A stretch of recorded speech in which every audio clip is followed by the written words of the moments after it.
Hi, நான் உங்க கீதா பார்த்திபன். இப்போ கவுன்சிலிங்கை பத்தி நான் பேச போறேன். கவுன்சிலிங்ஸ் அப்படின்னு நினைச்சுக்கிட்டா பேரண்ட்ஸ் என்ன நினைக்கிறாங்கன்னா, ஏதோ அவங்க குழந்தை வந்து மென்டல் இல்னஸ் இருக்கிறதாவோ சைக்கலாஜிக்கல் அஃபெக்ட் ஆயிருக்கிறதோ அப்படி இருந்தாதான் கவுன்சிலிங் வரணும்னு நினைக்கிறாங்க.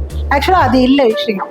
அவங்களோட மென்டல் ஸ்ட்ரெஸ்ஸோ ஒரிஸோ இருக்கும்போது அதுல இருந்து அவங்க வெளியில கொண்டு வர்றதுக்கு நம்ம என்ன பண்ணணுங்கிற ஒரு ஈஸியான மெத்தட் தான் கவுன்சிலிங். ஸோ இப்போ அவங்க வந்து லைஃப் ஸ்கில்ஸ் நிறைய விஷயங்கள்ல பயந்து போயிடுவாங்க. இதுல என்ன பண்ண போறோம் நம்ம வந்து சில அவங்களுக்கு ஐடியாஸ் கொடுக்குறோம், அவங்களுக்கு ஒரு அவேர்னஸ் கொடுக்குறோம், கைடன்ஸ் கொடுக்குறோம். அதை எப்படி அவங்க ஃபேஸ் பண்ணணும். ஒரு சேலஞ்சிங்கான விஷயம் வரும்போது ஸோ இந்த மாதிரி நிறைய விஷயங்கள் கவுன்சிலிங்ல கிடைக்குது. இப்போ சைக்காலஜி கவுன்சிலிங் அப்படின்னு எடுக்கும்போது எங்க கிட்ட டீம் ஆஃப் மெம்பர்ஸ் இருக்காங்க சைக்காலஜி கவுன்சிலிங் கொடுக்கறதுக்கு.